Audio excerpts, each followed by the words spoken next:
Hello everyone, good evening जी। Welcome to filler form. How are you all? कैसे हैं आप सभी? आई होप आप सभी अच्छे होंगे। क्लास को ज्वाइन कर लीजिए प्लीज़ टाइमली सभी।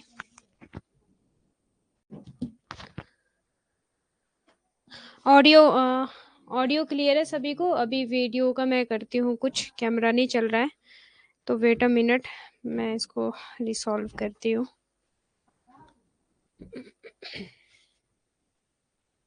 हाँ जी, ऑडियो तो क्लियर है ना? ऑडियो आ रही है सभी को?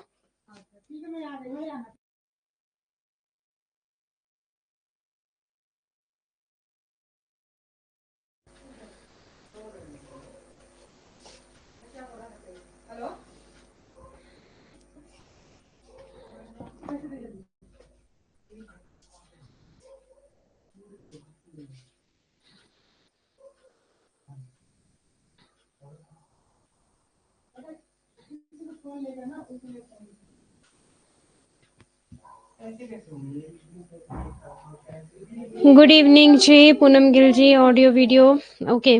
वीडियो ऑडियो तो क्लियर है ना? वीडियो को बस अभी good evening ji Poonam Gill ji. Audio video okay. Video audio तो क्लियर है ना?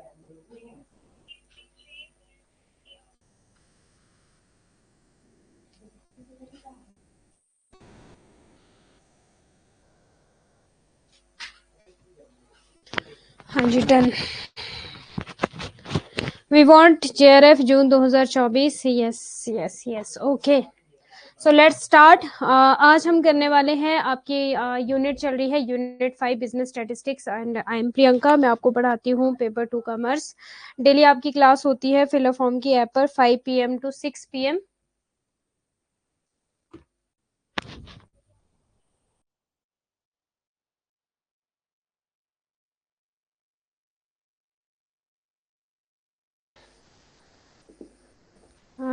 ललिता जी #59 ये वीडियो नहीं देख रहा है, कहाँ मिलेगा? ये है ही नहीं वीडियो ललिता जी, 59 वाली वीडियो नहीं है,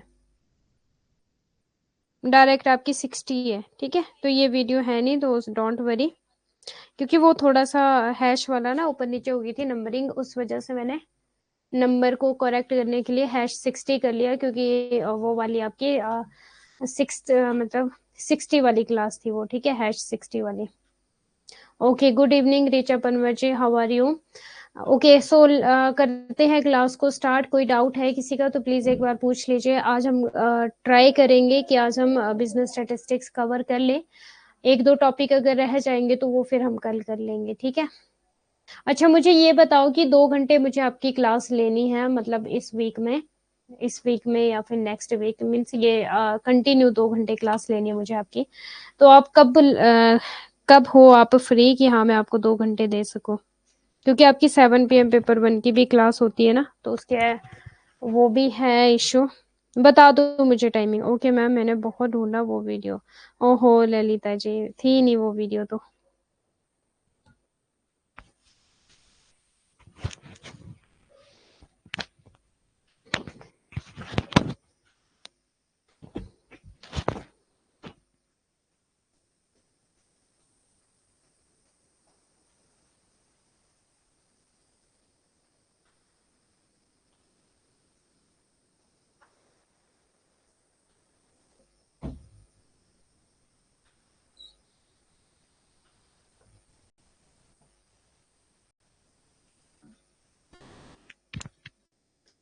हाँ जी,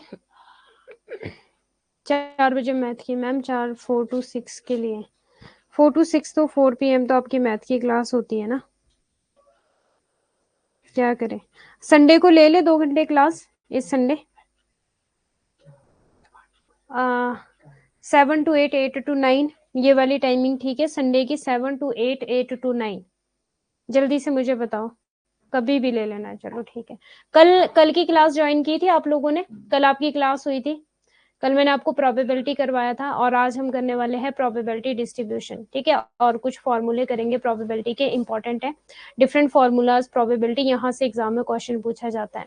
बाकी सभी को प्रोबेबिलिटी क्लियर है, टाइप ऑफ प्रोबेबिलिटी सभी को क्लियर है, एंड जो हमने इंपॉर्टेंट टर्म्स की थी वो सभी को क्लियर है? कोई डाउट किसी का?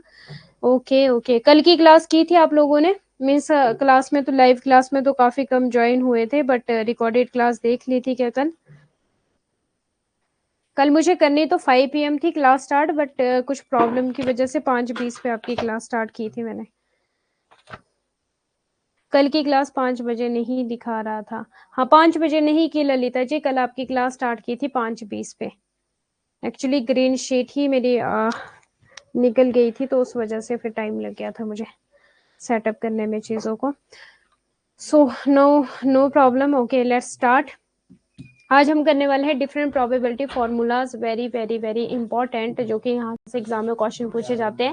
या तो यहाँ पर आपसे वन लीनियर टाइप क्वेश्चन पूछा जाएगा, या फिर मैच द फॉलोइंग क्वेश्चन पूछा जाएगा। ठीक है, तो आपको ये पता होने चाहिए कि आपके एडिशनल रूल क्या क्या है। ठीक है, जैसे कि फॉर एग्जाम्पल जो आपका पहला फॉर्मूला है, whenever an event is the union of two other events से ए एंड बी।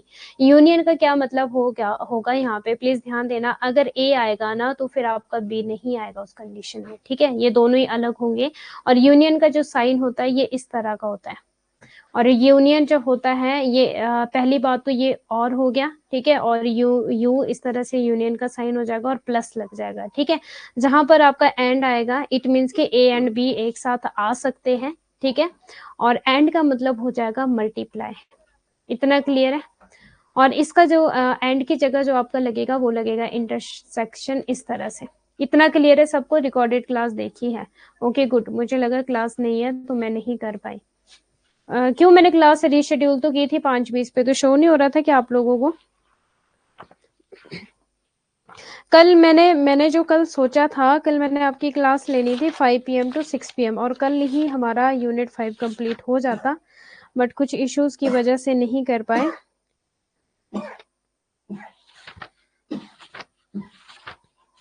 इतना नोट डाउन कर लो सभी, जितना भी करवाया। मैम शो नहीं हुआ क्या? शो नहीं हुआ? अच्छा, शो नहीं हुआ schedule. Okay okay okay okay okay, कोई बात नहीं। अभी इतना नोट डाउन कर लो सभी, ये फॉर्मूला है प्रोबेबिलिटी का।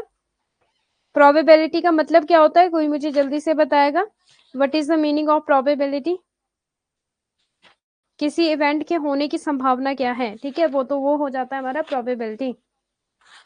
जैसे कि आप नेट जेआरएफ है तो आप इसमें पास होंगे कि फेल होंगे, क्या संभावना है आपके पास होने की, या फिर क्या संभावना आपके फेल होने की। मीन्स नॉट श्योर जिसको हम बोलते हैं, या तो हो भी सकता है या फिर नहीं भी हो सकता, तो वो होता है हमारा प्रोबेबिलिटी। और जहां पर हम प्रिडिक्शंस करते हैं वो भी होता है प्रोबेबिलिटी।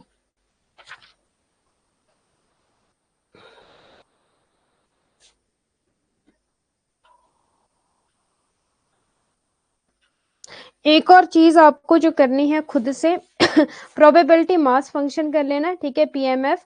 प्रोबेबिलिटी डेंसिटी फंक्शन कर लेना, PDF. And cumulative distribution function कर लेना। ठीक है, कर लोगे इतना? प्रोबेबिलिटी का मतलब हो भी सकता है, नहीं भी हो सकता है। हाँ जी,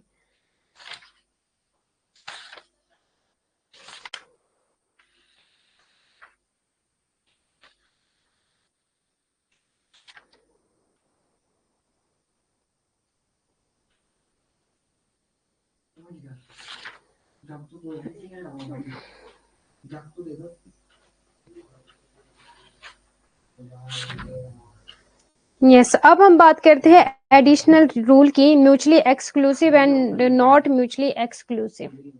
कल मैंने आपको इंपॉर्टेंट टर्म्स बताई थी कि म्यूचुअली एक्सक्लूसिव क्या होता है, और आपका पहले तो मुझे ये बताओ कि what is the meaning of mutually exclusive. ये वाला फॉर्मूला नोट डाउन कर लिया सभी ने? ए और बी वाला एडिशनल रूल का फॉर्मूला है ये। ठीक है, एडिशनल रूल क्या बोलता है हमारा, whenever an event is the union of two other event से ए एंड बी। ठीक है, यूनियन का मतलब हो जाएगा या तो ए आएगा या बी आएगा। ठीक है, दोनों एक साथ नहीं आएंगे, या तो देखो हेड आ जाएगा या फिर टेल आ जाएगा।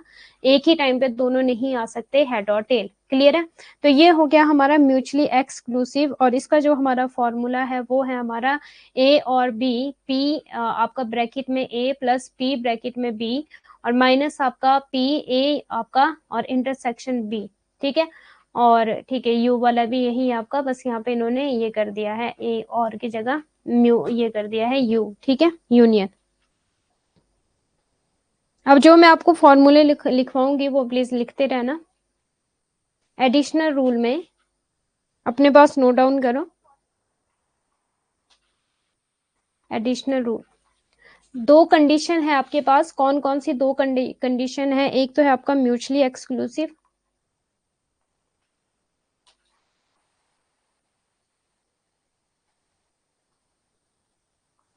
ठीक है। इसका जो फॉर्मूला है, क्योंकि एग्जाम में पूछा जाता है ये, when they can not happen simultaneously. हाँ जी पूनम गिल जी। पी, ठीक है, पी क्या है आपकी प्रोबेबिलिटी है, ठीक है, कि क्या प्रोबेबिलिटी आपकी ए या बी होने की। और ये वाला जो है यू, ठीक है, ये क्या है यूनियन, और इसको और क्या बोला जाता है और, ठीक है। इसका मतलब क्या हो जाएगा प्लस, ये चीज लिख लेना साथ के साथ जैसे मैं लिख रही हूँ। पी आ जाएगा आपका, फिर ए, या तो ए होगा, ठीक है, या फिर पी, या फिर आपका बी होगा। जैसे कि फॉर एग्जांपल या तो हेड हो जाएगा या फिर आपका टेल हो जाएगा, ठीक है, दोनों एक साथ नहीं आएंगे। इतना लिख लिया सभी ने। नेक्स्ट देखो एडिशनल रूल में, नेक्स्ट जो पूछा जा सकता है वो पूछा जाता है नॉट म्यूचुअली एक्सक्लूसिव। मीन्स कि दोनों एक साथ आ सकते हैं, दोनों की एक साथ आने की संभावना है। जैसे कि आपका कार्ड की अगर हम बात करें, 52 कार्ड होते हैं ना आपके, किंग जो होते हैं आपके वो कितने होते हैं 4 होते हैं, और जो आपके हार्ट होता है वो कितना होता है 13 होता है, ठीक है। तो मीन्स जो एक साथ आ सकते हैं वो क्या हो जाएंगे नॉट म्यूचुअली एक्सक्लूसिव। और अगर इसके फॉर्मूला की बात करें, लिख लीजिए प्लीज, ठीक है। नोट्स में एग्जैक्टली आपको वैसे नहीं मिलेगा जैसे मैं करवा रही हूँ, और एग्जाम में किया पूछा जाता है। ये ए है और ये यू बी, यू क्या हो जाएगा यूनियन हो जाएगा। अब यहाँ पे पी है, पी के साथ ए, ठीक है, एंड पी के साथ बी ऑल्सो, ठीक है। अब यहाँ पे लगेगा आपका माइनस, और जब आपका माइनस लग जाएगा, ठीक है, फिर क्या आ जाएगा आपका पी ए, इमेज तो नहीं आ रही मेरी,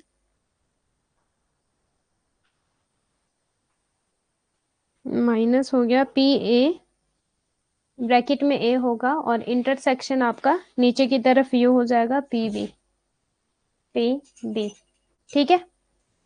इतना क्लियर है? क्या करवाया मैंने आपको यहाँ पे माइनस में, ठीक है, पी ए, अगर इमेज के कारण मेरा नहीं दिख रहा है, इंटरसेक्शन पी बी, बस। ये है आपका जो एग्जाम में पूछा जाता है। ये था हमारा एडिशनल रूल। कौन सा रूल था हमारा एडिशनल रूल?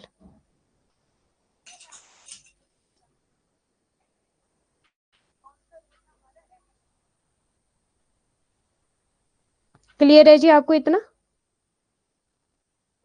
हाँ जी क्लियर है इतना। चले फिर नेक्स्ट, एडिशनल रूल क्लियर है, म्यूचुअली एंड आपका नॉट म्यूचुअली, जहां पे दोनों एक साथ आ भी सकते हैं और दोनों एक साथ, जहां पे दोनों एक साथ आ जाएंगे, ठीक है, वो आपका नॉट म्यूचुअली एक्सक्लूसिव हो जाएगा, और म्यूचुअली एक्सक्लूसिव हो जाएगा जहां पे या तो ए ही आएगा या फिर बी आएगा। Yes ma'am, okay. और अब हम बात करते हैं आपके नेक्स्ट, ब्लैंक स्लाइड ले ली जाए क्या कि इसी में, चलो यहाँ पे कर लेंगे। मल्टीप्लीकेशन रूल, एडिशनल रूल हो गया।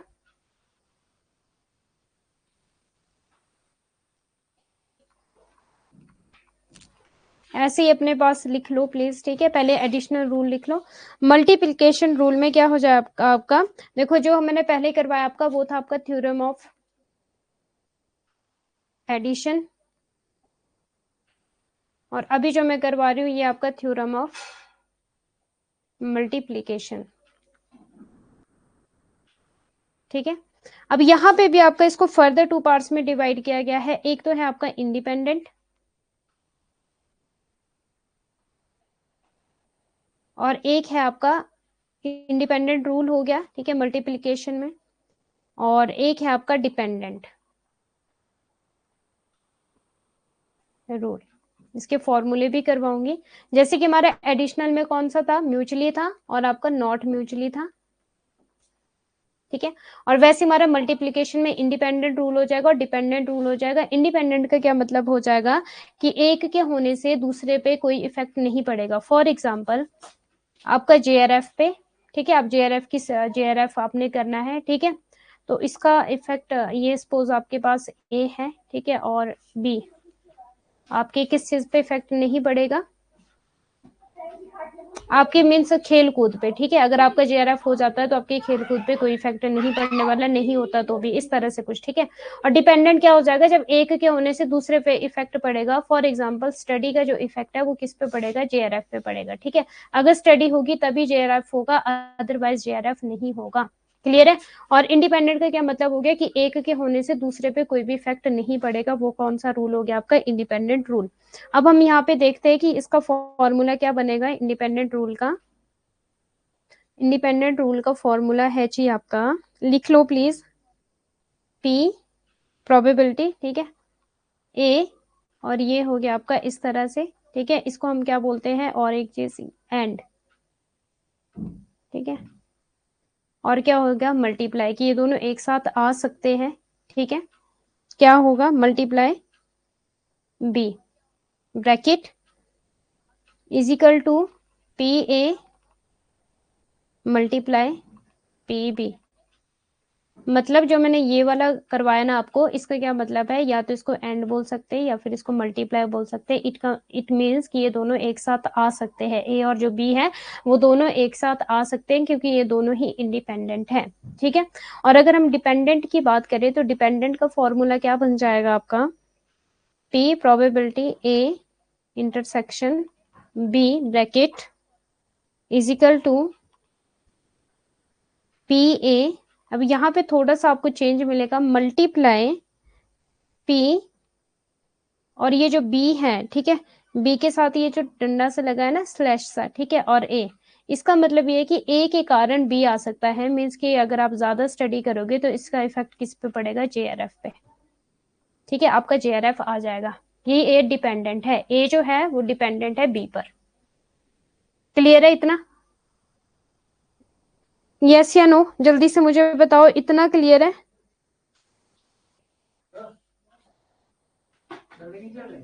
हाँ जी, ओके। अब हम बात करते हैं आपकी, ये हो गया हमारा कॉम्प्लीमेंट्री रूल, ठीक है, एडिशनल रूल, कॉम्प्लीमेंट्री रूल, इसको देख लेना एक बार, ठीक है। Whenever an event is the complement of another event, specially if A is an event then P not A, okay. Okay, conditional rule, हाँ, एक ये वाला रूल भी आपसे एग्जाम में पूछा जा सकता है कि कंडीशनल रूल कौन सा होता है। कंडीशनल का क्या मतलब होता है, ठीक है, कि कंडीशन रखी गई है। फॉर एग्जाम्पल की कंडीशन ये रखी है कि अगर आप मुझे क्या कंडीशन रख सकते हैं हम यहाँ पे, फॉर एग्जाम्पल कंडीशन क्या रखी है, फॉर एग्जाम्पल अगर स्नोफॉल होगा ना, ठीक है, मैं तभी शिमला जाऊंगी, अदरवाइज मैं शिमला नहीं जाऊंगी, ठीक है। तो ये क्या, कौन सा रूल हो गया, कंडीशनल, कि अगर ऐसा होगा तभी मैं इस काम को करूंगी, अदरवाइज नहीं करेंगे, ठीक है। तो when event A is already known to have occurred, the probability of event B is known as conditional probability, means कि अगर ऐसा होगा, ठीक है, अगर ऐसा होगा तभी मैं इस काम को करूंगी, अगर स्नोफॉल होगा मैं तभी शिमला जाऊंगी, अदरवाइज मैं शिमला नहीं जाऊंगी। तो वहां पे क्या कर दिया आपने, कंडीशन रख दी।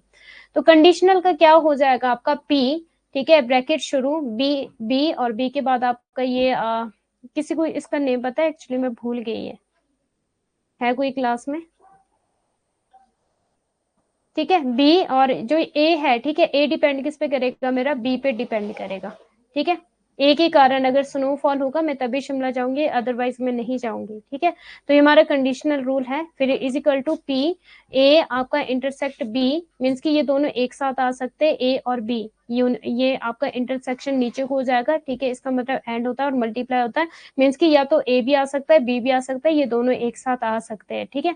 और आपका अपॉन हो जाएगा पी ए, क्योंकि ये है, इसके कारण ही किस पे इफेक्ट पड़ेगा, मेरा बी पे इफेक्ट पड़ेगा। Is it clear. अब देखो कंडीशनल रूल मैं खुद से ही लिखवा दूं आपको, ये अच्छा हो गया कि यहाँ पे आपको मल्टीप्लीकेशन रूल भी मिल गया।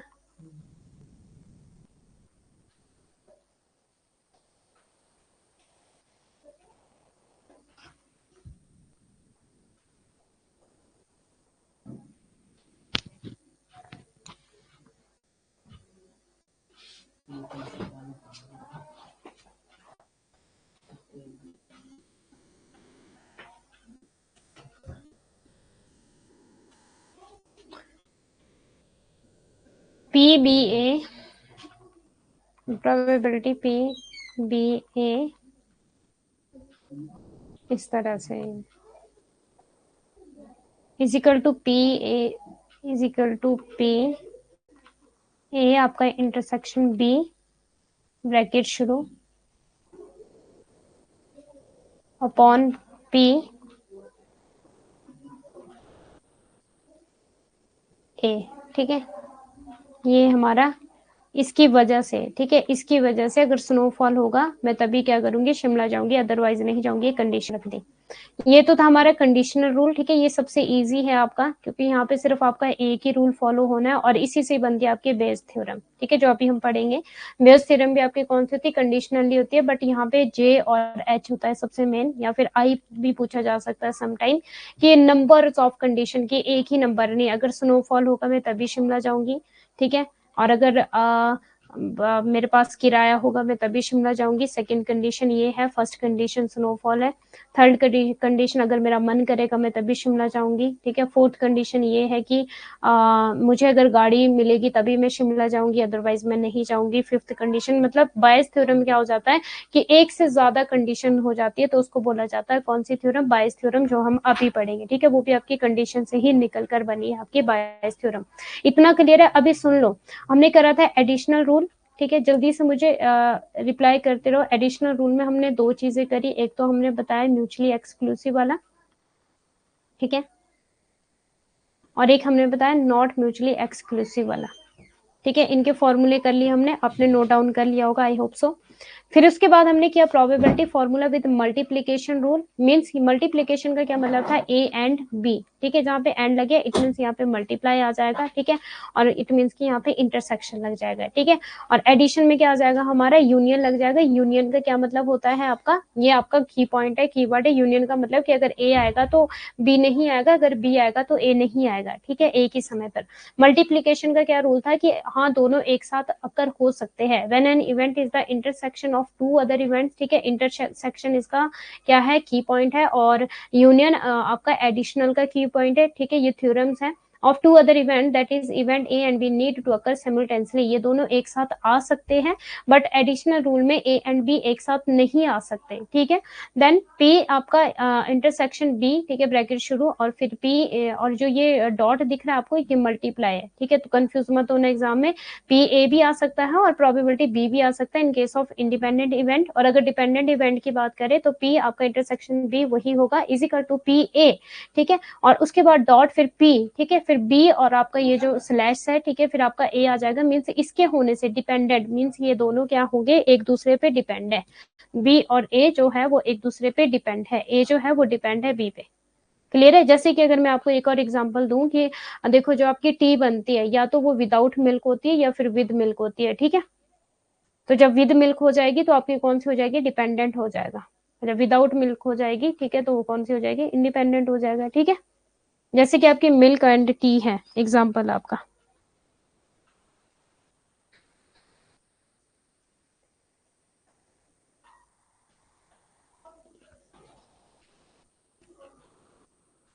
हाँ जी, क्लियर है इतना? यस या नो, जल्दी से मुझे बताओ प्लीज।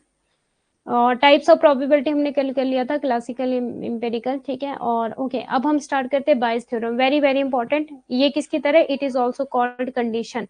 बस कंडीशन में आपको क्या हो जाएगा, यहाँ पे या तो जे लग जाएगा या एच लग जाएगा या आई लग जाएगा, जो मैंने आपको करवाया था पी ए। ठीक है, इनके साथ यहाँ पे आई, जे या फिर एच लग जाएगा। अगर आपको ऐसा कुछ एग्जाम में देखने को मिलता है तो उसको बायस कर देना।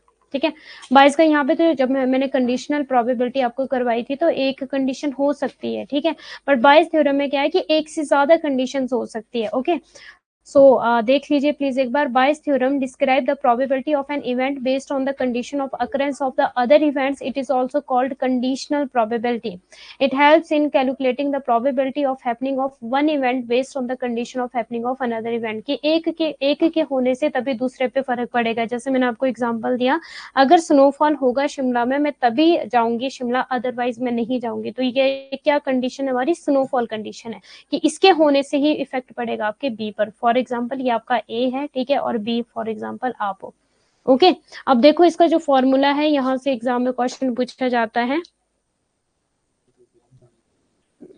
The formula for Bayes theorem is B, ठीक है, और ब्रैकेट शुरू ए, और ये जो आपका स्लैश है, ठीक है, बी। इसका क्या मतलब हुआ कि बी जो है, बी अगर स्नोफॉल होगा तभी हम शिमला जाएंगे, ठीक है। तो इसका किस पे इफेक्ट पड़ रहा है, ए पे इफेक्ट पड़ रहा है, okay. B P B A multiply P A, ठीक है, ब्रैकेट शुरू पी बी, ओके। और यहाँ पर आपसे ना इस तरह से भी 1 या 2 ऐसा कुछ हो सकता है, जे एच कहीं पे भी यहाँ पे, ठीक है। तो उसको कर देना आपने आपका बेयस थ्योरम। अगर बी घटना घटेगी तो उस पर उसका क्या फर्क पड़ेगा, ए पे, ठीक है। और बी ए क्या होगा हमारा, और अगर आपकी ए घटना घटेगी तो उसका क्या फर्क पड़ेगा, बी पे, ठीक है। P A the likelihood occurrence of event A, और B the likelihood occurrence of event B. Okay जी, इतना क्लियर है सबको बायस थ्योरम? हाँ जी बोलिए।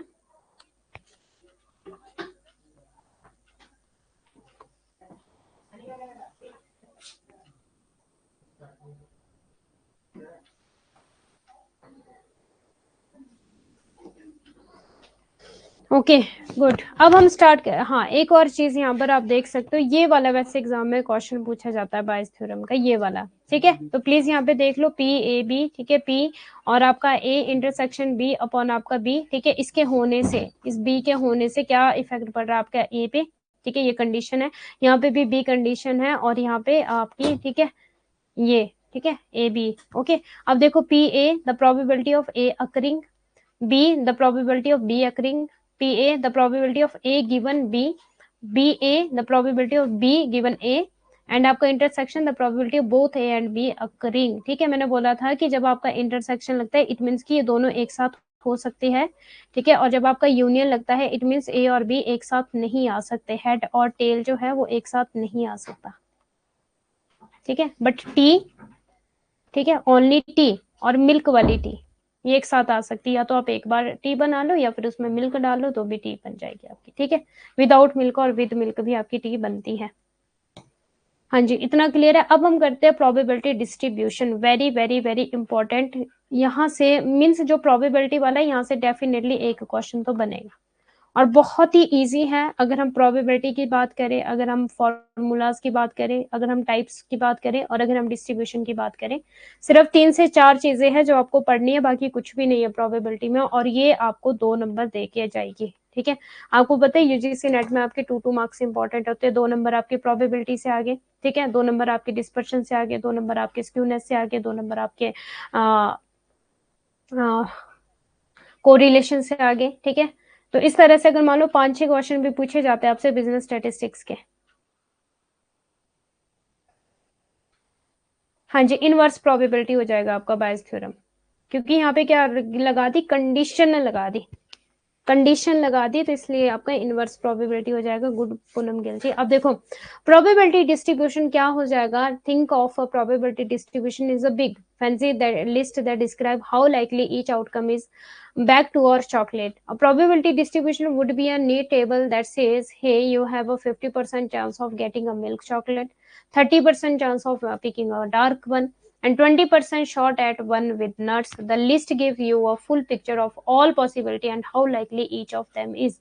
वितरण को एक बड़ी फैंसी सूची के रूप में सोचे, जो बताती है कि प्रत्येक परिणाम की कितनी संभावना है, ठीक है, हमारी चॉकलेट पर वापस जाए।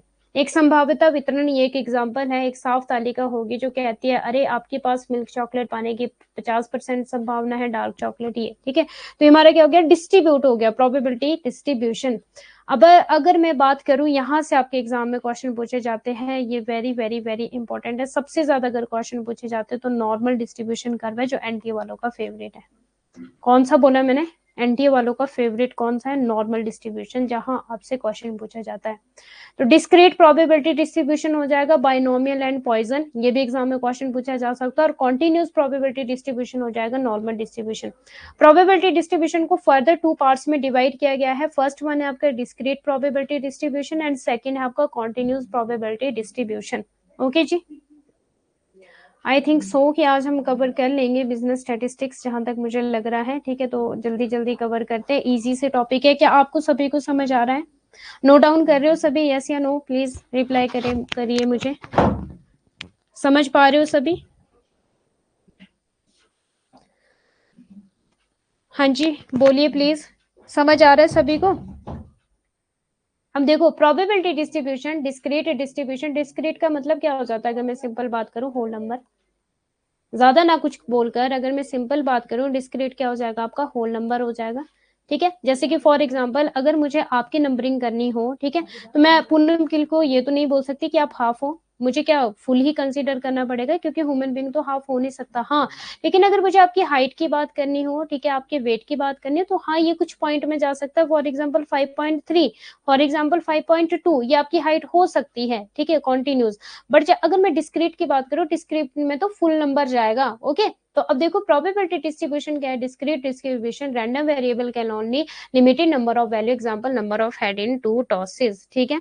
और continuous distribution, random variable can take any value, example height of student in the class. अगर पॉइंट, ठीक है, पॉइंट में आ जाएगा तो वो क्या हो जाएगा हमारा, कहीं ना कहीं कॉन्टिन्यूस डिस्ट्रीब्यूशन हो जाएगा, जिसको हम हाफ भी कंसिडर कर सकते हैं। लेकिन अगर मैं किसी को मुझे आपको मुझे नंबरिंग करनी है, तो मुझे आपको होल मतलब पूरा गिनना पड़ेगा आपको, ठीक है।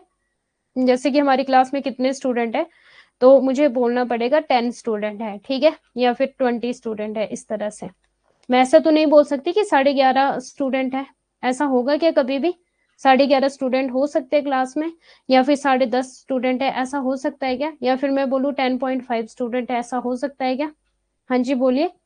तो डिस्क्रीट अगर मैं सिंपल लैंग्वेज में बात करूं, होल नंबर हो डिस्क्रीट हो जाएगा, और कॉन्टिन्यूस नंबर, जैसे कि मुझे आपकी हाइट अगर काउंट करनी हो। Is it clear? क्लियर है सबको इतना? नो मैम, हाँ जी, गुड। अब देखो binomial distribution, very very very important. अगर मैं बाइनोमियल डिस्ट्रीब्यूशन की सिंपल सी बात करूं, तो ये सिर्फ ओनली दो ही चीजों को बताता है, ओनली 2 आउटकम्स होंगे यहाँ पे। कितने? सिर्फ और सिर्फ 2 आउटकम। अब जो हमारा ये 2 आउटकम है, क्या कोई मुझे बता सकता है कि मैंने आपको जब हमने प्रोबेबिलिटी की इंपॉर्टेंट टर्म्स पढ़ी थी, वहां पर मैंने आपको एक इंपॉर्टेंट टर्म करवाई थी, जहां पर मैंने बोला था कि ओनली 2 आउटकम होंगे। क्या किसी को याद है वो टर्म? रैंडम एक्सपेरिमेंट था वो, ठीक है। वहां पे कभी भी एक आउटकम नहीं होगा, मीन्स अगर आपको डिफाइन डेफिनेट आपको पता है, ठीक है, जैसे कि मैंने बताया था रेक्टेंगल, इसका जो सम है वो 180 है, तो ये प्रोबेबिलिटी में नहीं आएगा, क्योंकि आप श्योर हो। ठीक है, अगर मैं बात करूँ सर्कल, इसका जो सम होता है वो 360 डिग्री होता है, आप श्योर हो, तो यहाँ पे प्रोबेबिलिटी का मतलब ही कोई नहीं बनता, होगा नहीं होगा। अब देखो 2 आउटकम, अब कौन कौन से 2 आउटकम होंगे? और सेकंड थिंग आप ये याद रखोगे कि दिया है किसने? बर्नौली ने। किसने दिया है? बर्नौली ने दिया है। There are certain phenomena in nature which can be identify as Bernoulli process in which there is a fixed number of n trial carried out. की जो एन ट्रायल है, ठीक है, ये एन क्या है? ये ट्रायल है हमारा, तो ये क्या है? फिक्स्ड है, ये चेंज नहीं होगा। Each trial has only 2 possible outcomes, से सक्सेस और फेलियर। Very very important. जैसे कि आप सपोज जो नेट है, ठीक है, ये फिक्स्ड है, ये चेंज नहीं होगा। आप नेट जेआरएफ की तैयारी कर रहे हो, ये फिक्स्ड है। अब यहाँ पर आप पास भी हो सकते हो और आप यहाँ पर फेल भी हो सकते हो। और अगर मैं बात करूँ, इवेंट सिर्फ फिक्स्ड रहने वाली है, इस इवेंट पे ही आप चेक करोगे। जैसे कि जब हमने बात करी थी आपके कि आप जब हमने प्रोबेबिलिटी की इंपॉर्टेंट टर्म बताई करी थी, तो वहां पर मैंने आपको बताया था, आपके प्रोबेबल इवेंट बताया था, इम्पॉसिबल इवेंट बताया था। इम्पॉसिबल का क्या मतलब था कि डाइस में हमारे 1 to 6 नंबर ही होते हैं, लेकिन अगर मैं 7 नंबर को काउंट करूं तो क्या ये करेक्ट है? नहीं, कभी भी करेक्ट नहीं होगा। वैसे जो मेरा अन ट्रायल है जिसपे मुझे एक्सपेरिमेंट करना, वो फिक्स्ड है मेरा, ठीक है। जैसे कि मैंने आपको एग्जांपल दिया, नेट जेआरएफ की आप तैयारी कर रहे हो, ये फिक्स्ड है। हाँ, आप इसमें पास हो सकते हो, फेल हो सकते हो, ठीक है। Is it clear? तो सक्सेस और फेलियर वेरी वेरी इंपॉर्टेंट। अब जो सक्सेस है, सक्सेस को बाइनोमियल ने नाम दिया है पी, ठीक है, और जो फेलियर है, फेलियर को बाइनोमियल ने नाम दिया है Q. Very very important. And Q -1 भी बोला जाता है फेलियर को प्रोबेबिलिटी में। Yes, only 2 outcome. कौन सी 2 आउटकम है? Success and failure. निमोनी क्या बनेगा मैम? हम नेट जेआरएफ की तैयारी करें, या तो सक्सेस होंगे या फेल होंगे, दो ही कंडीशन है ना, कि और भी कोई कंडीशन है? कंपार्टमेंट वाला तो यहाँ पे कोई सीन नहीं है। कॉम्पिटेटिव एग्जाम में कंपार्टमेंट तो आती नहीं है, या तो फेल या पास। ओके, ट्रू और फॉल्स, या तो ट्रू होगा या फॉल्स होगा, या फिर एक और चीज हम बोल सकते हैं यस या नो, या तो यस है या फिर यहाँ है या फिर ना है, ठीक है। Probability of occurrence of any outcome remains same over successive trials. Trials are statistically independent. अब जो ये ट्रायल्स होगा ये इंडिपेंडेंट है, किसी पे डिपेंड नहीं करेंगे ये, ठीक है। ये भी इंपॉर्टेंट है। यहाँ each and every line is very very important. देखो यहाँ से भी एग्जाम में क्वेश्चन पूछा गया, ट्रायल्स आर स्टैटिस्टिकली इंडिपेंडेंट। यहाँ से भी क्वेश्चन पूछा गया, 2 पॉसिबल आउटकम, ये कीवर्ड है। यहाँ से भी क्वेश्चन पूछा गया, probability of occurrence of any outcome remain same over successive trial. अब सेम होगा, या तो सक्सेस आएगा या फेलियर होगा, उसके अलावा तो कुछ आएगा नहीं, ठीक है। Next, properties of binomial probability distribution. The experiment consists of sequence of n identical trial, ठीक है। ये जो आपके n है ये क्या हो जाएगा, ये आपका ट्रायल हो जाएगा, ठीक है। और जो आपका p है, p क्या हो जाएगा, आपका सक्सेस हो जाएगा। ये पूछा जा सकता है एग्जाम में। और जो q है, q क्या हो जाएगा, फेलियर। पूछा क्या जा सकता है, पूछा भी क्या है, और आई होप नेक्स्ट टाइम भी पूछा जाएगा, ठीक है। 2 आउटकम है, कौन से success and failure possible on each trial. The probability of success denoted by P, हाँ ये बात मुझे बोलनी थी, does not change from the trial to trial. Consequently, the probability of failure denoted by Q और equal to 1 minus, अच्छा मैंने क्या बोला था आपको, Q minus 1 बोला था, ये नहीं होगा, 1 minus Q हो जाएगा, 1 minus Q हो जाएगा। does not change from trial to trial, the trial are independent. Okay तो ये सारी की सारी प्रॉपर्टीज है, 3 से 4 प्रॉपर्टीज है, मुझे नहीं लगता कि कोई रॉकेट साइंस आप लोगों के लिए पढ़ोगे तो हो जाएगा। अब बायनोमियल डिस्ट्रीब्यूशन किसने दिया था, जेम्स बर्नौली ने दिया था, एग्जाम में पूछा जा सकता है। कब दिया था, 1654 टू आपका 1705। Let a random experiment be performed repeatedly and the occurrence of an event in trial be called as success and its occurrence in failure, ठीक है, not occurrence is failure। पढ़ लिया हमने इंडिपेंडेंट, ठीक है, n being finite number, ठीक है। और in which the probability p of success in any trial in constant each trial, then ठीक है 1 minus p is the probability of failure in any trial। Okay okay अब ये formula है, may be पूछा जा सकता है एग्जाम में, ठीक है। क्योंकि अब तो आपको पता है कि अब तो डीप में सारी चीजें पूछी जाती है, पहले तो कभी फॉर्मूला नहीं पूछा गया है बायनोमियल का, बट हाँ पूछा जा सकता है, ठीक है। पी एक्स आपका और हो जाएगा n आपका फैक्टोरियल हो जाएगा, ठीक है, n माइनस एक्स हो जाएगा आपका, और आपका फैक्टोरियल x फैक्टोरियल हो जाएगा p x q n minus x, ठीक है। This are the count of number of ways event can occurs की जितने भी इवेंट्स है, ठीक है, वो होंगे यहाँ पर। और this is probability of success for x trial, ये सक्सेस है पी एक्स वाला, ठीक है। Okay this is probability of failure, ये क्यू एन माइनस एक्स वाला क्या हो जाएगा, फेलियर वाला हो जाएगा कि ये सक्सेस कितना हुआ, फेल कितना हुआ। This ends the count of number of ways event can occur, और दिस डिलीट्स डुप्लीकेशंस, और ये जो एक्स फैक्टोरियल है, ठीक है, ये डुप्लीकेशंस को डिलीट करेगा। ओके अब characteristics of binomial distribution, very very important. Mean जो होगा वो क्या हो जाएगा आपका, बाइनोमियल डिस्ट्रीब्यूशन का मीन की क्या वैल्यू है, एनपी, क्या है वैल्यू है, एनपी, इंपॉर्टेंट।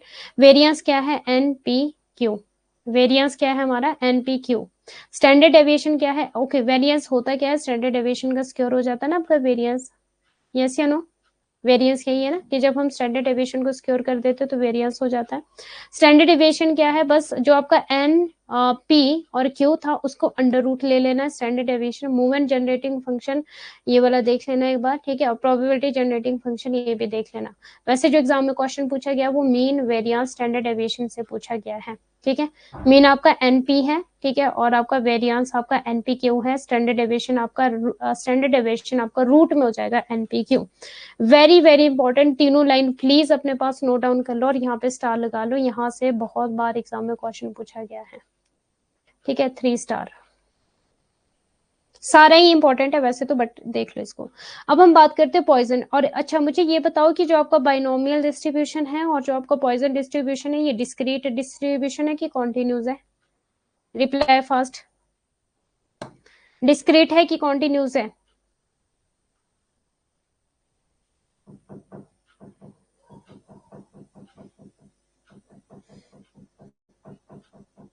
हाँ जी जल्दी जल्दी प्लीज फास्ट। आज मुझे लगता है कि हमारा स्टैटिस्टिक्स आज कवर हो जाएगा।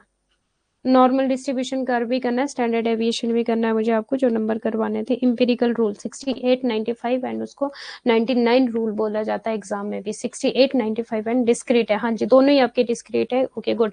और आपका मीन क्या हो जाएगा, बाइनोमियल में एनपी हो जाएगा, और आपका वेरिएंस क्या हो जाएगा, एनपीक्यू हो जाएगा। स्टैंडर्ड एविएशन क्या हो जाएगा आपका, रूट एनपीक्यू हो जाएगा। Okay okay let's start Poisson distribution. Poisson Poisson Poisson Poisson का क्या मतलब होगा कि जरूरी नहीं है, देखो इसको, इसका जो आपको निमोनिक बता रही हूँ कि जब भी आप जहर खाओगे आप मर जाओगे, आप बच भी तो सकते हो, ठीक है। एक बंदे ने जहर खाया और वो ना मर गया जहर खा के, ठीक है, मर गया वो, दूसरे बंदे ने खाया तो वो बच भी तो सकता है, जरूरी थोड़ी है कि हर बार इंसान मरेगा, बच भी तो सकता है। पॉइजन डिस्ट्रीब्यूशन क्या है, the mean number of success from n trial is h, okay, इसका मीन जो है वो भी एनपी है, ठीक है, म्यू एनपी हो जाएगा, ओके। पॉइजन बाइनोमियल में क्या हो जाएगा, मीन एक्स बार हो जाएगा, ठीक है, एक्स हो जाएगा, लेकिन पॉइजन में क्या हो जाएगा, ये वाला म्यू, और ये वाला म्यू हमने कहाँ देखा था, पॉपुलेशन में, ठीक है। पॉपुलेशन का मीन क्या होता था, म्यू हो जाता था, ओके, और सैंपल का क्या हो जाता था आपका, सैंपल का हो जाता था एक्स बार, याद होगा आप लोगों को। when there is large number of trial, बहुत सारे ट्रायल हो जाएंगे, but a small probability of success. अब देखो, मान लो कि आज अगर एक्सीडेंट हो रहा है, इसको एक्सीडेंट से भी डिनोट किया है, तो क्या हर बार ही एक्सीडेंट होते रहेंगे? क्या आप बोल सकते हो कि यार आज ना रोड पे एक्सीडेंट हुआ है, क्या हर बार ही रोड पे एक्सीडेंट होंगे?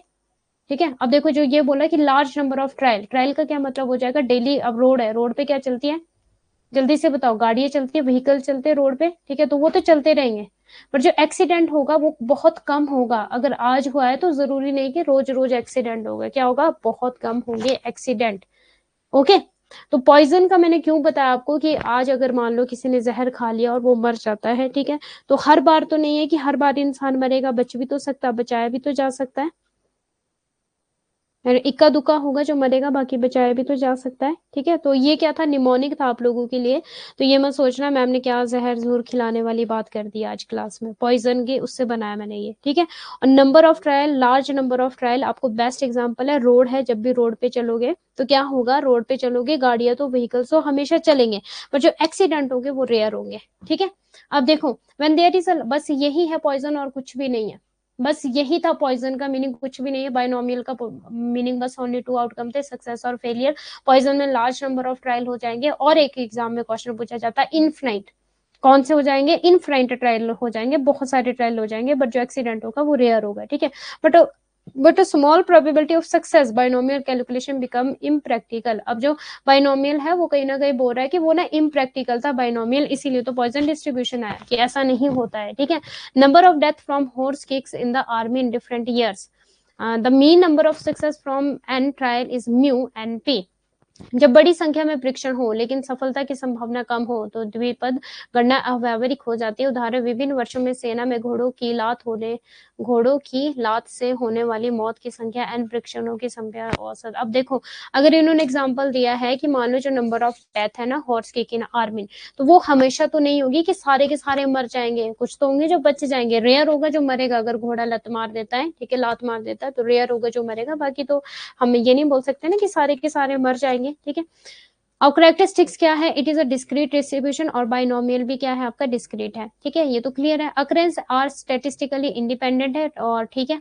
Mean number of occurrence is a unit time is proportion to size of if 5 in 1 year 10, ठीक है। Mean of probability distribution lambda np, जो ये वाला साइन है ये क्या है, लैम्डा एनपी, ठीक है। स्टैंडर्ड डेविएशन क्या हो जाएगा आपका, लैम्डा का रूट हो जाएगा, ये वाला एग्जाम में क्वेश्चन पूछा गया है जी, एनपी। और अगर बाइनोमियल का हो जाएगा तो बाइनोमियल का standard distribution n p q, और अगर आपका पॉइजन में पूछा गया तो एन और पी, पॉइजन पी कर लेना और एन कर लेना, ठीक है। और आपका बाइनोमियल में n p q, it is always right skewed हो जाएगा आपका। और probable Poisson distribution is a good approximately to binomial distribution when r is greater than, ठीक है, 20 और पी इज 0.5, इसको कर लेना।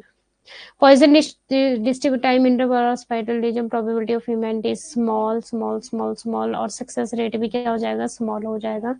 Events are independent, events take place at a constant rate। अब ये जो constant rate है, अब ये बताती हूँ ये क्या है आपका constant rate। Poison distribution defined by single lambda, mean lambda, variance। हाँ, एक और चीज यहाँ पे mean और जो variance होगा वो equal होगा, ये एग्जाम में क्वेश्चन पूछा गया। क्वेश्चन पूछा गया है मीन और वेरिएंस कहाँ इक्वल होगा, पॉइजन में इक्वल हो जाएगा, ठीक है। अब ये वाला था आपका जो मैं बोल रही थी कि जो आपका कांस्टेंट रहने वाला है, ठीक है, ये है आपका कांस्टेंट ये, और इसकी वैल्यू क्या है 2.71828। जैसे कि हमारे जो प्रोबेबल एरर था, प्रोबेबल एरर की क्या वैल्यू थी, क्या कोई मुझे बता सकता है क्लास में, प्रोबेबल एरर की क्या वैल्यू थी हमारी, और स्टैंडर्ड एरर की क्या वैल्यू थी। स्टैंडर्ड एरर था हमारा 1 - r का स्क्वायर अपॉन √n, ठीक है, ये था हमारा।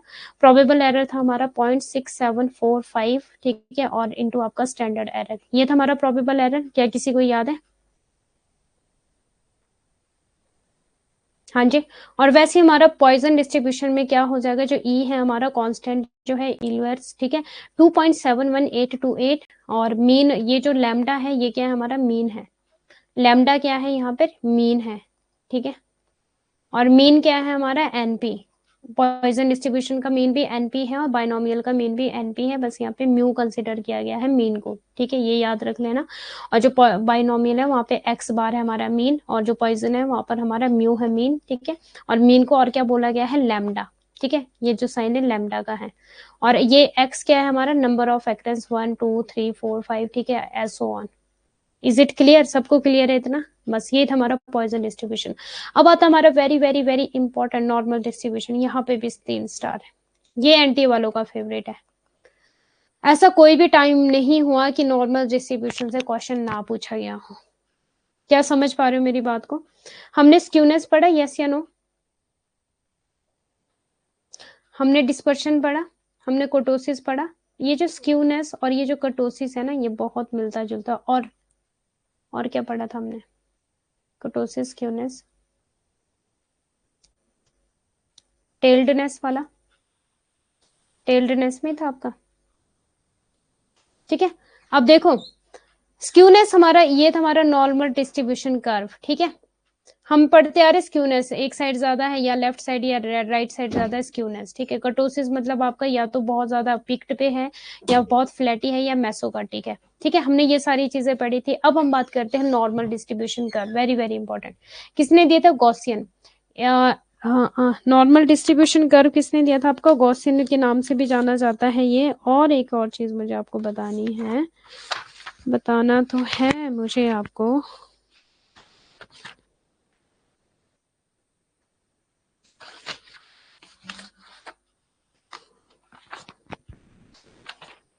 एडी, क्या नेम है उनका, नॉर्मल डिस्ट्रीब्यूशन कर्व जो आपका दिया है।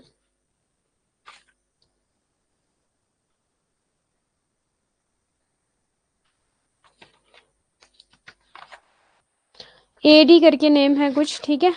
जिन्होंने ये फुल नेम है उनका एडी आपका गॉसन, वैसे गॉसियन भी इसको बोला जाता है।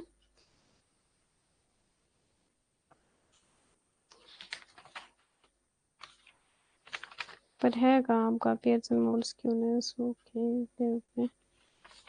कोई जल्दी से लिख देगा, मुझे नेम लिख देगा पूरा, एडी करके है कुछ समथिंग।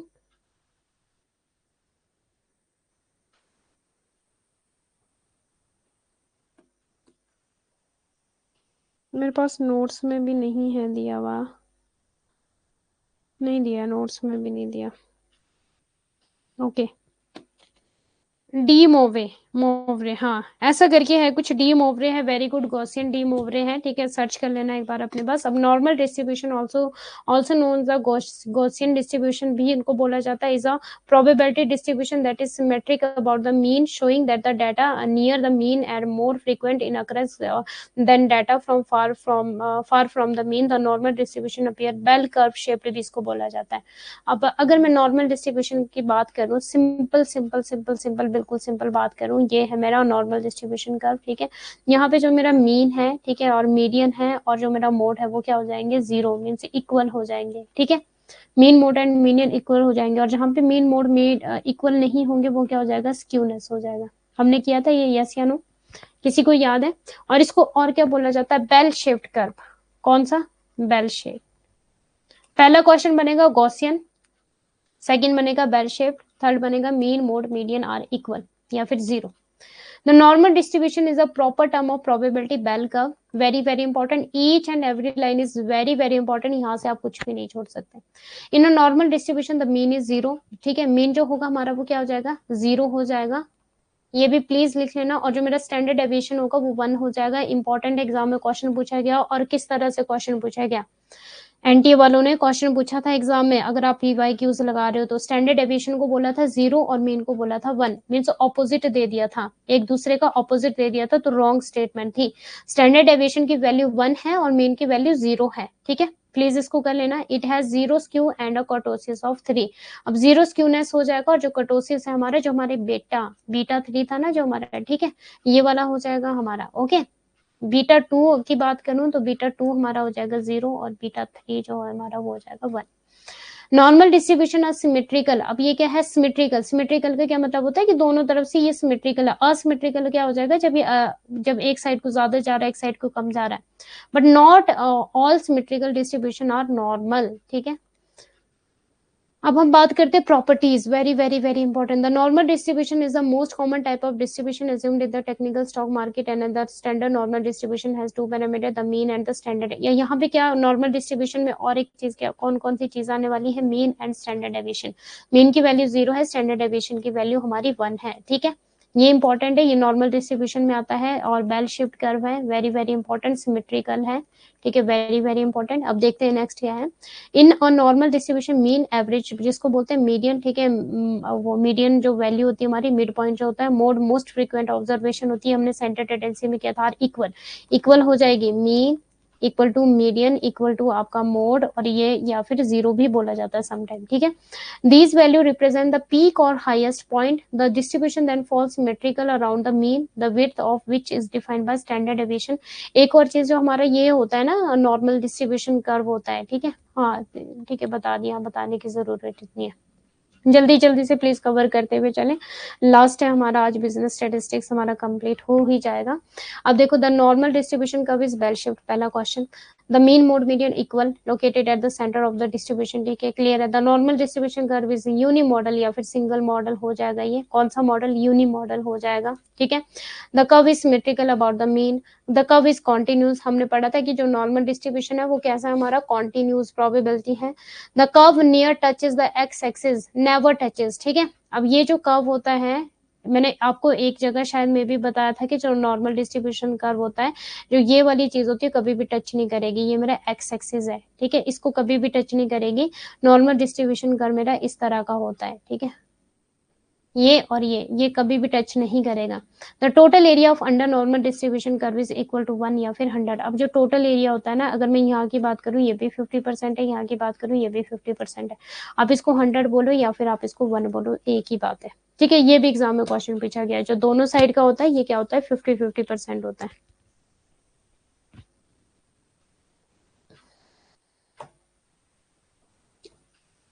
नॉर्मल डिस्ट्रीब्यूशन का फॉर्मूला क्या है हमारा, ठीक है, ये देख लेना, mean of x, standard deviation, और ये आपका पाई इसके ये वाली वैल्यू है, और ई आपकी 2.71828, ये वाला वो ई कांस्टेंट वाला है जो हमने कहाँ पढ़ा था, पॉइजन में पढ़ा था, ये वाला, ठीक है। और 3.14 ये वैल्यू पूछी जा सकती है एग्जाम में, और ये फॉर्मूला पूछा जा सकता है, देख लो एक बार, एफ एक्स 1/अपॉन स्टैंडर्ड डेविएशन 2 पाई, ठीक है, और देख लो एक बार।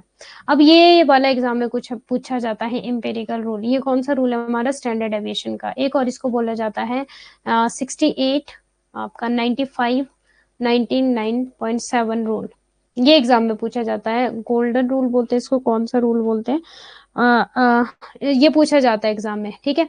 अब ये अगर मैं बात करूँ, ये तो था मेरा मीन, ठीक है, ये क्या है मेरा मीन है। अब ये मेरा जो स्टैंडर्ड डेविएशन है ये वाला, ठीक है, ये वाला स्टैंडर्ड डेविएशन मीन्स की मीन आपका 1 स्टैंडर्ड डेविएशन, ठीक है, -1 से लेकर आपका इजिकल टू मीन आपका +1 स्टैंडर्ड डेविएशन, क्या हो जाएगा मेरा 68, कौन सा 68, और इसकी वैल्यू क्या है 34 ये एग्जाम में पूछा जा सकता है। अगर मैं सेकंड की बात करूं, ठीक है, मीन आपका सेकंड स्टैंडर्ड डेविएशन प्लस या माइनस वाला, ठीक है, ये वाला है मेरा सेकंड। अब ये वाली जो वैल्यू हो जाएगी ये वाली, ठीक है, पहले मैंने इसकी बात की, ये थी मेरी 68, अब जो मेरी सेकंड वाली वैल्यू हो जाएगी 95%, ठीक है, और इसका क्या है आपका 13.5, ठीक है। और अगर मैं थर्ड स्टैंडर्ड डेविएशन की बात करूं, मीन आपका थर्ड स्टैंडर्ड डेविएशन, ठीक है, प्लस माइनस वाला दिस वन, ये वाला, तो ये क्या हो जाएगा मेरा 99.7, ये इंपेरिकल रूल है, ठीक है, नॉर्मल डिस्ट्रीब्यूशन कर्व में पूछा जाता है, इंपॉर्टेंट है, बहुत बार यहाँ से एग्जाम में क्वेश्चन पूछा जाता है। इसका एरिया कितना हो जाएगा आपका, जो ये वाला ये सारा का सारा एरिया कवर कर रहा है 99.7, और जिसकी वैल्यू है वो क्या हो जाएगी आपकी 2.35 एंड 2.35, ठीक है। ये भी एग्जाम में क्वेश्चन पूछा जाता है, चाहे वो 34 वाला पूछ ले 68 वाला, फिर चाहे वो 13.5 वाला पूछ ले 95 वाला, फिर चाहे 2.35 वाला पूछ ले वो 99 वाला, ओके जी। यहाँ पे आप देख सकते हो अगेन, ये वाला हो जाएगा मेरा फर्स्ट, ठीक है, 68 वाला, इसका जो एरिया कवर करेगा स्टैंडर्ड डेविएशन मीन, आपका standard deviation 1, mean standard deviation 2, mean standard deviation 3, ये 1 वाला 68 और वैल्यू 34, और सेकंड जो मेरा एरिया कवर करेगा 95, थर्ड वाला जो मेरा एरिया कवर करेगा 99.7।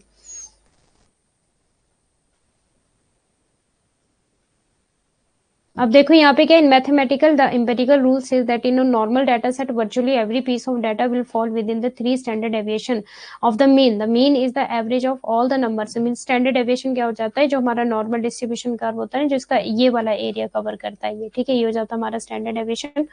द एम्पिरिकल रूल ये मैंने बता दिया, with in the first standard deviation from the mean 68 of all data set, और सेकंड आपका हो जाएगा fall within the standard deviation 95, nearly all of the data fall within the third standard deviation हो जाएगा 99.7, ठीक है। Properties क्या है स्टैंडर्ड डेविएशन की, प्लीज सुन लो एक बार। आज हमारा हो ही गया वैसे आपका, ठीक है, बिजनेस स्टैटिस्टिक्स कंप्लीट हो गया है। अब आपको एक चीज करनी है, सेंट्रल लिमिट थ्योरम करनी है। और अगर मैं सिंपल लैंग्वेज में बताऊं, सेंट्रल लिमिट थ्योरम वो होती है जहाँ पे आपका जो सैंपल का साइज होता है ना वो लार्ज हो जाता है, 30 अबव हो जाता है, तो वो आपकी सेंट्रल लिमिट थ्योरम होती है। इसको एक बार खुद से पढ़ लेना, बाकी कल अगर पॉसिबल हुआ तो बता दूंगी। सिर्फ एक टॉपिक रहता है सेंट्रल लिमिट थ्योरम, बाकी आपका बिजनेस स्टैटिस्टिक्स का सारा पोर्शन हो गया है। इसके अलावा जो आपका रिसर्च है, ठीक है, यूनिट सेकंड आपका पेपर 2 रिसर्च है जो कि मैं आपको पढ़ा रही हूँ। उसमें आपको primary data, secondary data, qualitative, quantitative, और आपका रिलायबिलिटी, वैलिडिटी, ठीक है, और आपका parametric and non parametric test, hypothesis testing, ठीक है, वो यहाँ पे पूछा जाएगा यूनिट सेकंड में। यूनिट सेकंड का जो आपका पेपर 1 है, ठीक है, यूनिट सेकंड रिसर्च एप्टीट्यूड का जो 50% पोर्शन है वो यहाँ पर पूछा जाता है आपसे बिजनेस स्टैटिस्टिक्स में। क्लियर है इतना सबको? थैंक गॉड कि आज हमारा कवर हो गया बिजनेस स्टैटिस्टिक्स। अब properties of standard deviation, standard deviation is only used to measure the spread around the mean of data. Mean spread means कि ये वाला एरिया कितना कवर करेगा, ठीक है। Standard deviation is never negative, ये नेगेटिव नहीं होता। Standard deviation sensitive to outlier, a single outlier can increase the standard deviation and distort the. Means ये आउटलायर पे डिपेंड करता है। आउटलायर का क्या मतलब होता है, या तो बहुत ज्यादा वैल्यू होती है या फिर बहुत कम वैल्यू होती है, जो इफेक्ट करती है वो बोलते हैं हमारे आउटलायर, ठीक है, एक्सट्रीम वैल्यू जिसको बोलते हैं, क्या, एक्सट्रीम वैल्यू। अब मुझे ये बताओ कि जो मीडियन है और जो मोड है और जो मीन है, हमारी एक्सट्रीम वैल्यू होती है या फिर जो हमारे आउटलायर होते हैं, ठीक है। आउटलायर का मतलब होगा या तो बहुत ज्यादा वाली वैल्यू या फिर बहुत कम वैल्यू कहाँ इफेक्ट करती है, मीडियन पे, मोड पे कि मीन पे? जल्दी से मुझे बताओ क्योंकि मैंने ये करवा दिया, मुझे आंसर चाहिए, मिस आई वांट आंसर, ठीक है। अब देखो, standard deviation sensitive to outlier, a single outlier can increase the standard deviation and distort the representation of spread for data with approximately the same mean. Very good, very good, very good, yes, mean पे। देखो median और mode पे तो कोई फर्क नहीं पड़ता। अब मानो जैसे कि फॉर एग्जांपल आउटलायर 1 2 3 4 5, ठीक है, इसकी टोटल वैल्यू क्या हो जाएगी 15/3। ये कितना बना 15/5, हाँ 5, ये कितनी आई 3 वैल्यू आई, ठीक है। ये मेरा मीन की बात बता रही हूँ मैं, मीन क्या होता है हमारा एवरेज हो जाता है। अगर मैं लू 1 2 और 10, ठीक है, तो फर्क पड़ेगा क्या, 13 और 3 ही वैल्यू है, फर्क पड़ेगा क्या, वैल्यू कम ज्यादा आ जाएगी ना, तो ये मेरा आउटलायर है, ये क्या है मेरा आउटलायर है। लेकिन अगर मैं मीडियन की बात करूं, ठीक है, 1 2 3 4 5, मीडियन मेरा 3 रहेगा। इसी तरह से 1 2 3 4 10, तब भी तो मेरा मीडियन यही रहेगा, ठीक है। तो ये क्या मेरी एक्सट्रीम वैल्यू है। इतना समझ आ गया? मोड में भी 1 2 2 5 10, तभी तो मेरा आपका जो मोड है वो यही रहेगा, मोस्ट फ्रीक्वेंट वैल्यू, ठीक है। तो समझ आ गया क्या था outlier, okay. For data with approximately the same mean, the greater the spread, the greater the standard deviation. All of the value data set are same, then the standard deviation is 0. Coefficient of variation and coefficient of standard deviation, ये मैंने आपको बता दिया था वैसे, ठीक है। यहाँ से न्यूमेरिकल क्वेश्चन पूछे जा सकते हैं, एग्जाम में पूछे गए बहुत बार। Coefficient of variation, standard deviation दिया होगा, मीन दिया होगा, बस उसको लगा देना, आपका आंसर आ जाएगा। Coefficient of standard deviation, standard deviation दिया होगा, मीन दिया होगा आपको एग्जाम में, ठीक है, न्यूमेरिकल सॉल्व करने के लिए आ जाएगा। बस आपको फॉर्मूला पता होना चाहिए, आपका आंसर मिनटों मिनट मीन सेकंड में, आपको पेन कॉपी की भी जरूरत नहीं पड़ेगी, देखते ही आंसर आ जाएगा आपको, ठीक है। तो इसलिए मैंने यहाँ पे ये इंपॉर्टेंट स्लाइड अटैच की है। ओके, सेंटर लिमिट थ्योरम ये कर लेना एक बार। और सेंटर लिमिट थ्योरम का जो फॉर्मूला है ये एग्जाम में पूछा जा सकता है। मीन माइनस म्यू हो जाएगा आपका, ठीक है। स्टैंडर्ड डेविएशन ऑफ एन का रूट हो जाएगा सैंपल मीन पॉपुलेशन मीन, ठीक है। Sample standard deviation n, standard deviation root n, ठीक है, ये कर लेना। एम्पिरिकल रूल यूडन बोलते हैं मैम, शायद यूडन बोलते हैं। अच्छा ठीक है पूनम गिल जी, ओके, चेक कर लेंगे इसको एक बार। सो ये होता है जी आपका बिजनेस स्टैटिस्टिक्स आज कवर। यूनिट 5 आपकी होती है इसी तरह से खत्म। और अगर आप मुझे कल पढ़ाने देते, एक और घंटा मुझे आप कल दे देते, तो फिर कल की कल ही आपकी यूनिट 5 हो जाती। पर चलो कोई बात नहीं, नेक्स्ट संडे देखते हैं हम कि आपकी 2 घंटे क्लास मैं ले पाऊँ नेक्स्ट संडे के लिए, ठीक है। तैयार रहना वैसे, बाकी देखते हैं। ओके, अब मुझे ये बताओ कि बिजनेस स्टैटिस्टिक्स में कोई प्रॉब्लम किसी को? डिस्पर्शन कर लेना, सेंटर लिमिट थ्योरम कर लेना है, ठीक है। वहां से हमने स्टार्ट किया था, मीन मोड मीडियन विद फॉर्मूले। डिस्पर्शन कर लेना, ठीक है, मेजर ऑफ डिस्पर्शन कर लेना। स्क्यूनेस कर लेना, मेजर ऑफ स्क्यूनेस कर लेना। कोटोसिस कर लेना, मेजर ऑफ कटोसिस कर लेना, ठीक है। और क्या था आपका, कोरिलेशन रेग्रेशन कर लेना, ठीक है। और आपका प्रोबेबिलिटी कर लेना, ठीक है। इसके अलावा आपका पैरामीट्रिक नॉन पैरामीट्रिक टेस्ट हो जाएंगे, और आपका हाइपोथेसिस टेस्टिंग हो जाएगी, रिलायबिलिटी वैलिडिटी हो जाएगी। बाकी आपका बस यही है, और कुछ नहीं आपका खास। हाँ, और एक चीज जो मैंने आपको बताई थी आज, प्रोबेबिलिटी मास फंक्शन पीएमएफ कर लेना, प्रोबेबिलिटी डेंसिटी फंक्शन पीडीएफ कर लेना, और सीडीएफ क्यूमुलेटिव डिस्ट्रीब्यूशन फंक्शन, ये कॉम्बिनेशन है आपका पीएमएफ का एंड पीडीएफ का, ठीक है। यहाँ पर आपका discrete continuous and mixed variables आ जाएंगे, और पीडीएफ में आपके कॉन्टिन्यूस रैंडम वेरिएबल आएंगे, और प्रोबेबिलिटी मास फंक्शन में आपके डिस्क्रीट आ जाएंगे, ठीक है। वैसे बता ही दिया मैंने आपको, और क्या बताना इसमें, चलो बता ही देते हैं सिंपल सी लैंग्वेज में, क्योंकि एक तो इसकी फुल फॉर्म एग्जाम में पूछी गई है। ओके, थोड़ा सा टाइम दे दोगे मुझे, 5 मिनट। और सेंटर लिमिट थ्योरम रहेगी फिर हमारी, फिर देखते हैं कल, अगर टाइम हुआ तो कल कर लेंगे। PMF, PDF, CDF. पीएमएफ है आपका बिलिटी मास फंक्शन, और प्रोबेबिलिटी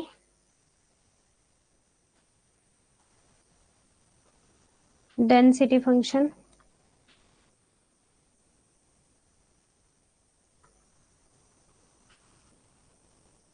सीडीएफ का है आपका cumulative distribution function.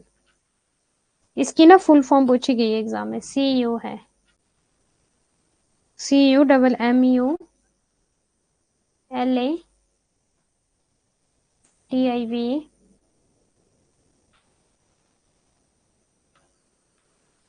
Distribution function, ठीक है। अब अगर प्रोबेबिलिटी मास फंक्शन की बात करूं तो यहाँ पे कौन से वेरिएबल आ जाएंगे आपके? डिस्क्रीट, डिस्क्रीट वेरिएबल क्या हो जाते हैं? होल नंबर, ठीक है। मास इस तरह से याद कर लेना कि मास में तो यार होल नंबर ही आएगा, ठीक है।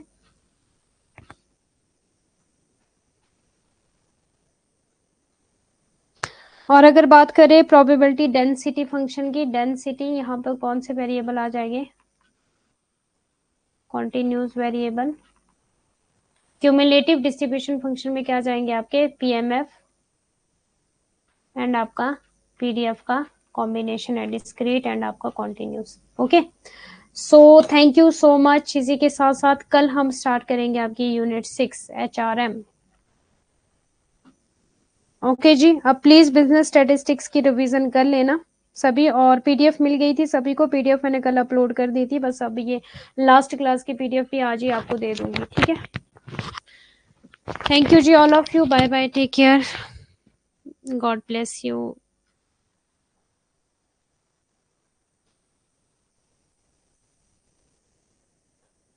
हाँ जी, ओके, बाय बाय।